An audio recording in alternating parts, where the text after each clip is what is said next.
Olá, família! Que bom estar juntos mais uma vez numa quarta de poder, procurando sabedoria do céu para nosso lar. E eu quero te convidar a curvar tua cabeça, fechar olhos, porque vamos pedir que Deus mesmo seja quem fale para nós. Pai querido, obrigada por nos permitir entrar na tua presença. Por favor, fala para nós, porque o Senhor conhece quais que são nossas realidades, a realidade de cada lar. E o Senhor sabe o que cada um de nós precisamos. Faça o milagre de nos transformar a cada um de nós para que nosso lar seja um pedaço do céu na terra. Por Jesus e em Jesus oramos. Amém. Amém. A temática de hoje é o sacerdote do lar. A temática do santuário tem muitos princípios preciosos que podemos aplicar em nosso lar, porque Deus desenhou um casal como uma maneira de nos ensinar mais de quem Ele é, seu amor e muitas coisas mais. Só que cada lar tem ido perdendo esses princípios, deixando de aplicar, perdendo de vista princípios que deveríamos aplicar. Por isso precisamos voltar à palavra de Deus para recomeçar. E Carlos, eu queria te perguntar hoje, tem um personagem muito especial no santuário, que nos ensina muito, que tem muito a ver com a temática de hoje. Você poderia nos falar um pouco desse personagem especial, através do qual vamos aprender bastante? Anne, obrigado por estar juntos nesse momento de quarta de poder. Obrigado por me convidar e estar agora juntos aí na casa de você, na igreja onde você está. Que privilégio tão grande nós temos. E Anne perguntou para mim qual era o personagem que aí no santuário fazia tinha um ministério especial. E nós sabemos quem é. O sacerdote. E no caso do povo de Israel, o sumo sacerdote, ou o sacerdote que cuidava, estava no comando esse dia aí no templo, no santuário, ele fazia todos os dias, que coisa? Ele apresentava uma oferta por ele e por sua família, todos os dias. Isso ele fazia todos os dias. E por que ele fazia isso? Gente, é simples. Ele precisava da graça de Deus para ele e para sua família. Ele queria ter a segurança de que sua família toda estava como? Em harmonia, em comunhão com Deus. Que não tinha nenhuma coisa que separasse seus filhos, sua esposa, de Deus. E ele necessitava a intercessão de quem? De Cristo, o Cordeiro de Deus, que tira o pecado nosso. Então, você, meu querido irmão, e agora estou falando para você, mas também posso estar falando para uma mãe que o esposo faleceu, o esposo sumiu, acontece, e você ficou ao comando, à frente de seu lar. Eu quero falar para você que está ali como sacerdote, pastor dessa pequena comunidade que é seu lar, sua família. Nós somos real sacerdócio, nação santa, povo que Deus adquiriu para ele. Agora, qual era a função do sacerdote? Interceder em favor da sua família. Todos os dias. Todos os dias. E o autor do material que foi preparado para essas quartas de poder tem um parágrafo que eu quero ler, não quero apenas mencionar ele, porque tem tanta força, me fez bem quando eu li. Olha o que ele fala.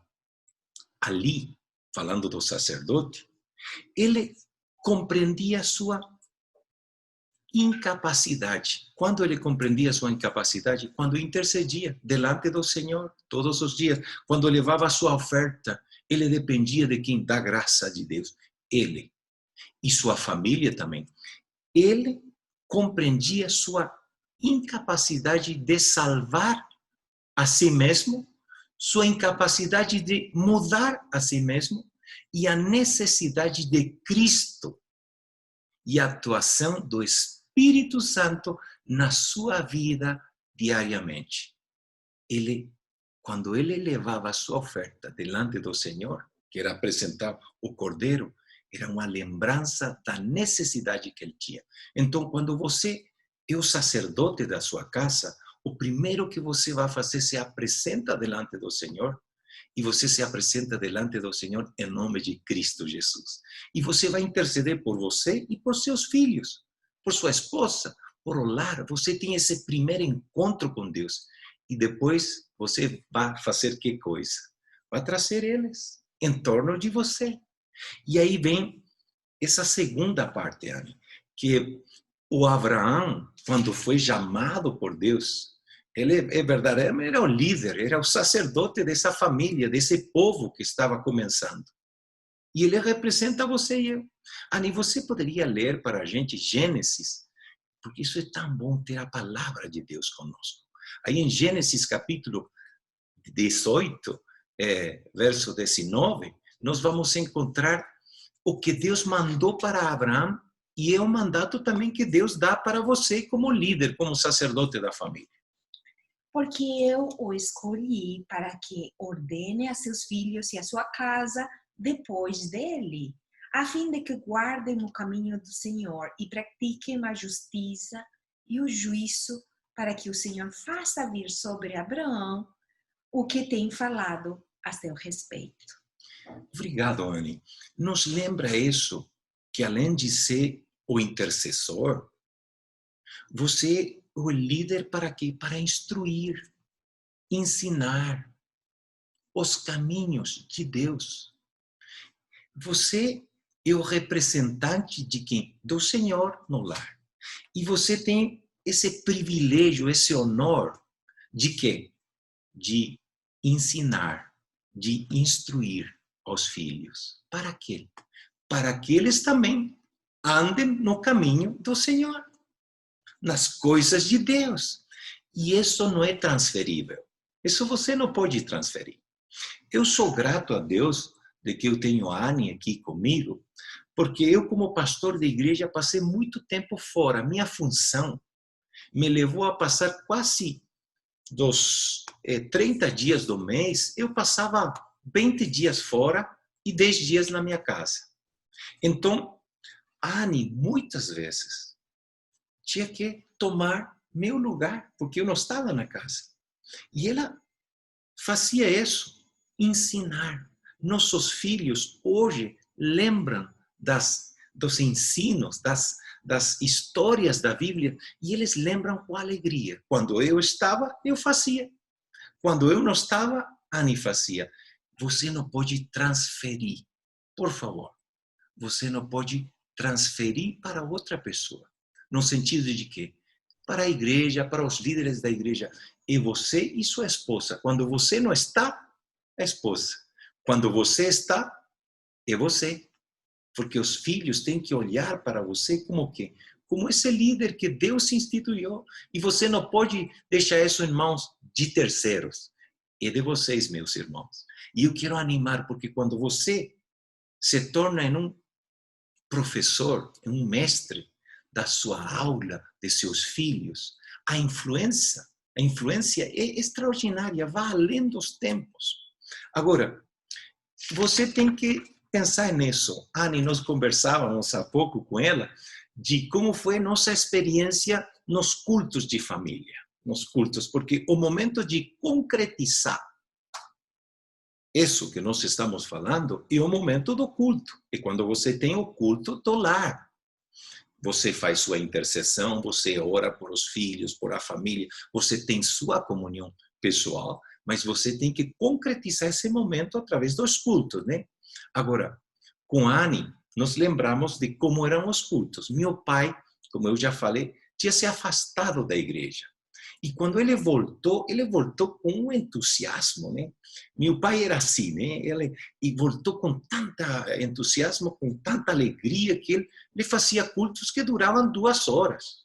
Às vezes 3 horas, né? Imagina, nós éramos 4 irmãos, cantando. Ao começo era tudo bem, mas 1 hora, 2 horas, oração, estudo da Bíblia. Foi muito bom, mas ficou cansativo. E chegou um momento que a gente pensava, quando é que vai acabar esse momento feliz do culto? Imagina, quando vai acabar esse momento? Porque era muito longo, né? Então, essa foi minha experiência. Logo, meu pai foi mudando, esse exagero, todo exagero denota alguma problemática. Dá para entender isso. Então, Anny, como foi na tua casa? Você é filha de pastor, e como foi o culto ali? Bom, era bem adaptado à cidade das 3 irmãs que somos, né? É, eu sou a caçula e a diferença que tenho com a minha irmã mais velha são 6 anos. Então, de repente, tem muita diferença, mas tinha uma parte para cada uma de nós, né? E éramos nós que às vezes pedíamos mais uma história, mais uma música, mas meus pais misturavam também aquelas músicas que eram parte da adoração deles, do culto deles, para pessoas adultas, só que adaptando tudo, música, a mensagem, as reflexões, tudo ao tempo, o conteúdo, música, com as idades de nós, né? Mas, além de ensinar no culto, Carlos, ensinar a palavra de Deus, os princípios, é possível ensinar ao longo do dia e ensinar além das palavras? Anny, a pergunta que você fez é de uma mãe de Israel, né? Tem um propósito essa pergunta. Qual é o propósito da pergunta? Será que é apenas quando você abre a Bíblia, a lição que você está ensinando? Ou será que o exemplo, a vida de você fala tão forte como suas palavras? E nós sabemos disso. Os filhos têm uma sensibilidade especial. Eles percebem a diferença entre o que nós falamos e o que nós vivemos. Então, quando nós falamos de que o sacerdote é aquele que vai ensinar, instruir, nós estamos falando do ensino da palavra de Deus, é verdade, dos princípios da palavra de Deus. Mas esses princípios têm que ser quê? Experimentados na vida de quem? Dos pais. Do pai. E o pai tem uma influência muito forte. A mãe, por suposto, também, né? Mas o pai, como sacerdote, quando ele tem uma vida que está na harmonia, igual do que ele fala, gente, isso tem uma força extraordinária. E isso vai marcar a vida de nossos filhos. Então, quando nós falamos do ensino, nós falamos de quê? De viver e de ensinar as duas coisas. Interessante que os filhos vão crescendo e entendendo, compreendendo como que é Deus através dos pais.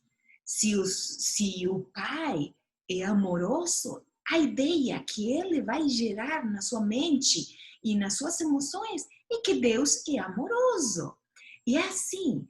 Por isso, é muito importante que a gente não erre nunca, jamais. E eu acho que nenhum pai erra, né?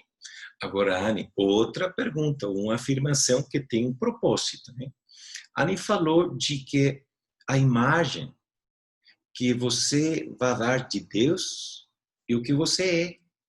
Se Deus é amoroso, é porque você deu o quê? A imagem de um Deus amoroso. Um Deus misericordioso também, justo, mas misericordioso. E se não fosse por a misericórdia de Deus, ninguém conseguiria. Lembram que eu falei no começo que o sacerdote apresentava sua oferta no princípio, cada dia? Porque ele dependia da graça de Deus. Ele precisava. Então, aí, Anny, tem um assunto muito importante. Nossos filhos também são sensíveis. E se você erra, em alguma coisa e você vá para eles e fala que você errou e precisa do perdão deles e de Deus. E eles veem que você é humilde e que você vai crescendo em seu relacionamento com Deus. Eles também vão ver que é um Deus que atua na realidade da vida das pessoas. Não são impecáveis, mas estão sendo santificados por o poder de Deus todos os dias. E quando eles observam esse pai que é sincero, que quando ele erra, reconhece, ele não tem problemas de mudar uma conduta que foi errada e tem essa atitude, está falando, está ensinando a seus filhos, está falando de um Deus que dá novas oportunidades. Mas o problema, muitas vezes, Anne, é que os pais cobramos dos filhos o que nós não fazemos. Nós cobramos deles aquelas coisas que nós gostaríamos ter e não temos. E quando vemos esses erros na vida deles, cobramos deles. Meus irmãos queridos, tenha humildade, reconheça seus erros, fale com seus filhos com franqueza, fale com eles com sinceridade. Você vai ver que eles vão reagir bem. Carlos, são muitos desafios, né? Mas que bom que temos a Deus para nos ajudar, nos ensinar, porque como alguém falou, ser pai é a única profissão que você se forma e depois estuda. Recebe o diploma antes de se formar. Exatamente. Mas nessa jornada Deus está para nos ajudar, para que a gente possa ser pais que motivam positivamente os filhos, que destaquem as coisas positivas dos filhos, os animem a também fazer como você faz, errou, pedir perdão e começar, e eles vão entender como que funciona a graça. Mas o pai também tem uma função que a gente pode aprender do sacerdócio, né? Uma função, o pai é não somente aquele que age de forma amorosa, mas que também tem uma mão firme para marcar o roteiro da família. Como chamaríamos isso, tirando a ideia do santuário? Se nós vamos para a Bíblia, nós vamos ver que, no caso de Moisés, ele era um legislador também do povo de Deus. A lei de Deus é uma expressão do amor de Deus. Hoje, falar da lei de Deus parece falar de uma coisa dura, difícil, mas a lei de Deus é uma expressão do amor de Deus. Quando você coloca limites nos seus filhos, você faz isso porque você deseja quê? O bem deles. Você deseja que eles estejam bem. Então, quando você apresenta a lei de Deus de uma maneira amorosa, justa, você está apresentando o quê? A expressão do amor de Deus para eles ser protegidos por Deus. E você não pode deixar em mãos de outras pessoas isso. Você é um legislador. Você tem que marcar o rumbo da justiça. Você tem que marcar o rumo daquilo que é bom, daquilo que é ruim para a vida deles. E isso você vai fazer baseado que nos mandamentos de Deus, mas apresentado de uma forma amorosa. E eu quero te dar uma dica. Quando Deus trouxe seu povo lá do Egito, ele jogou fora esse povo. Ele trouxe para o deserto porque ele levava esse povo para uma nova terra. E aí, quando eles saíram, deu que coisa? A lei. Perdoou, salvou e trouxe eles para estar com ele. E deu a lei. E a lei era que o escudo que vai guardar, proteger. Dentro da lei de Deus tem proteção. Fora da lei de Deus não tem proteção. Apresente a lei de Deus como uma proteção. Deus quer te proteger. E outra coisa, Anne, e com isso eu quero ir encerrando, né? Que você também é provedor. Provedor. aquele que provê. O pai é o provedor da casa, é sacerdote, é legislador e é provedor, aquele que vai fazer provisão para seus filhos. E isso tem a ver com o quê? Com o material também. Provisão para eles ter o alimento, provisão para eles ter o abrigo, tudo isso que você faz com muito carinho. E Deus está com você para que você também consiga cumprir esse rol, esse Papel. papel, né? Esse papel que você tem como provedor do lar. Mas aqui é onde eu quero fazer um equilíbrio. E qual é? Às vezes, tem pais que, com o propósito de prover aquilo que é necessário, alimentação, tudo que a casa precisa, eles se esquecem de quê? Eles se esquecem de uma coisa que é muito importante. Você é provedor do espiritual também. E nunca, jamais escolha dar todo o seu tempo para prover as coisas materiais em desmedro, de descuido, em deixar do lado, que coisa? As coisas espirituais. Então, você é provedor também do espiritual. Não esqueça disso. Então, eu queria deixar isso com vocês como 3 características. Você é sacerdote, você é legislador e você é provedor de sua família. Anny, não sei o que você gostaria de dizer, e eu quero dar um exemplo aí no final. Eu sei que estamos chegando no final, mas eu quero contar uma história que os irmãos vão lembrar. Sim, claro. Eu queria simplesmente acrescentar uma ideia. A gente pode estudar muita coisa, saber a teoria, mas chega um momento que você pode sentir que nada que falaram, que leu em algum livro, está dando certo em alguma situação do seu lar.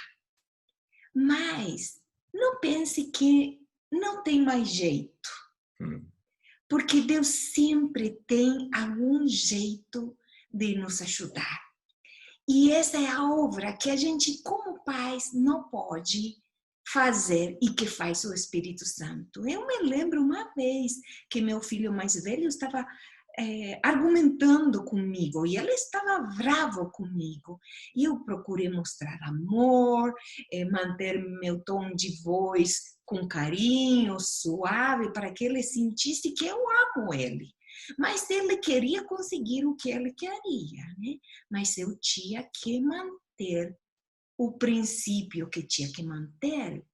Nesse momento, Carlos não estava em casa e eu tinha que ser a legisladora, né? E tinha que manter a firmeza. E finalmente, enquanto ele falava, eu orei e pedi ajuda e olhei com carinho para meu filho, eu amo tanto você que gostaria de falar que sim a tudo que você desejar. Mas Deus me pediu cuidar e levar você até o céu. Então, quando eu entender que alguma coisa pode machucar você ou afastar de Deus, eu vou ter que falar não, mesmo querendo dar tudo para você. E assim fui falando.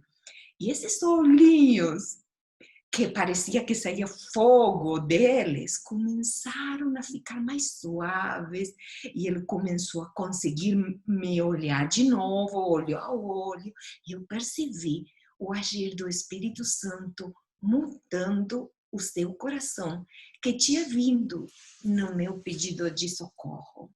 Então, queridos, sempre contamos com Deus, porque só Ele pode mudar o coração de cada membro da família, para que nosso lar possa ser um pedaço do céu na terra. E agora sim, deixo as palavras finais para Carlos. Agora, eu fiquei pensando que essa história que você compartilhou são ótimas para fechar esse momento. E lembrar que quando você apresenta a lei de Deus, a vontade de Deus para a sua família, tem que ser feito com amor. É nosso privilégio e nossa responsabilidade. Eu apenas, antes de nós orar para fechar esse momento, eu quero te animar, pai, mãe. Você está fazendo bem esse, diríamos, ser o sacerdote, o líder da sua casa, está fazendo bem, continue. Não desista, não desista. Faça isso. Continue fazendo. Você está fazendo mais ou menos, é momento de se consagrar. Sabe quando o Senhor gosta de estar no lar? Quando os pais fazem isso.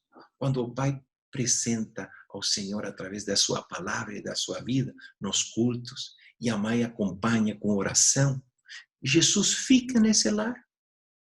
E eu penso, se tinha um momento que a gente precisava de Jesus no lar, é esse. Agora que você passa tanto tempo no lar, as pessoas estão se divorciando, brigando, faça da palavra de Deus o assunto principal da sua casa. E Cristo vai estar ali. Amém. Se você não está fazendo, está errando, faça o que tem que fazer. Peça perdão e comece. Hoje é dia de salvação. Hoje é um dia para começar de novo. Hoje Jesus está conosco. Hoje a intercessão está em favor da gente. Comece hoje. Vamos orar? Nosso Deus, nosso Pai, obrigado por esse culto especial que nós temos hoje, como família, como esposo, esposa, como líder do lar.